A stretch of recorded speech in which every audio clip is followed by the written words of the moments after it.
Da piccolo Einstein per molti è pigro, svogliato, per alcuni poco intelligente. La lettura è stentata, Albert incespica, è lento, confonde le lettere, scrive male. Anche Leonardo da Vinci da bambino ha lo stesso problema. L'attenzione visiva e la capacità linguistica sono fragili. Col libro in mano fa fatica a scandire le parole, a seguire il rigo.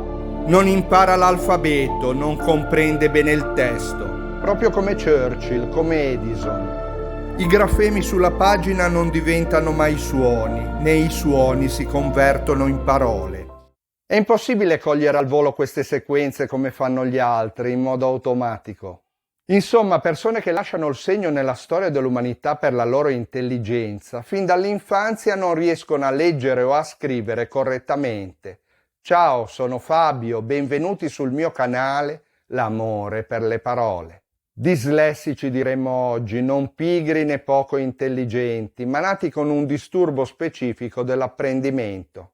Anche con uno sforzo immane non possono acquisire del tutto certe competenze. E soprattutto non dipende da loro.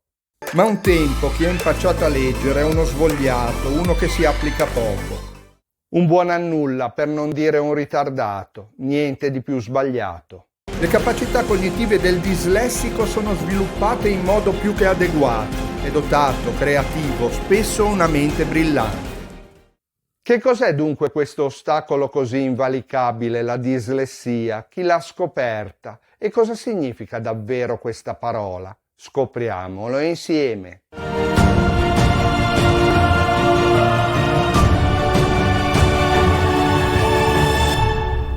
Prima della fine del XIX secolo il deficit di lettura è un mistero assoluto.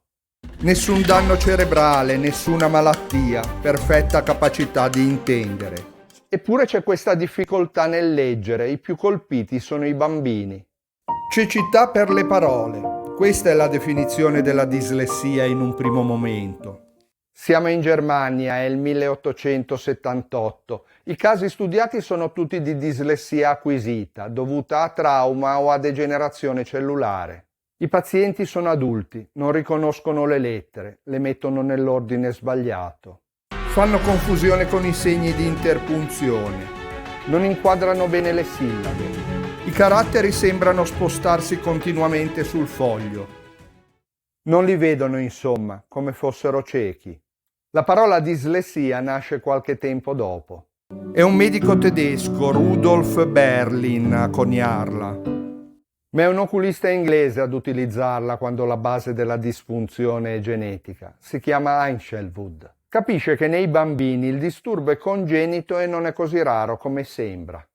Nel bimbo dislessico le aree cerebrali preposte alla lettura, alla scrittura e all'ortografia hanno uno sviluppo atipico. Funzionano in modo diverso. E dalla vista o dall'udito le informazioni arrivano distorte e se arrivano corrette il processo di elaborazione è macchinoso. Le cause del disturbo sono di tipo genetico. Ma anche l'ambiente ha il suo peso. La parola dislessia sfrutta la duttilità dell'antica lingua greca. Accosta il prefisso dus, che sottolinea una contrarietà, una difficoltà, ad un sostantivo lexis, che significa discorso, linguaggio, parola. Dislessia è dunque la mancanza di linguaggio, l'inadeguatezza nel parlare. Se quello che sto dicendo non ti ha annoiato troppo, valuta l'opportunità di iscriverti al canale. Allora dai, lascia un commento qui sotto e attiva la campanella delle notifiche per restare sempre aggiornato. Oggi i sistemi diagnostici sono efficaci come i software specifici per il trattamento, tanto che col tempo la competenza nella lettura migliora. Anche se non diventa mai normale, la disabilità è permanente, con questo disturbo bisogna convivere.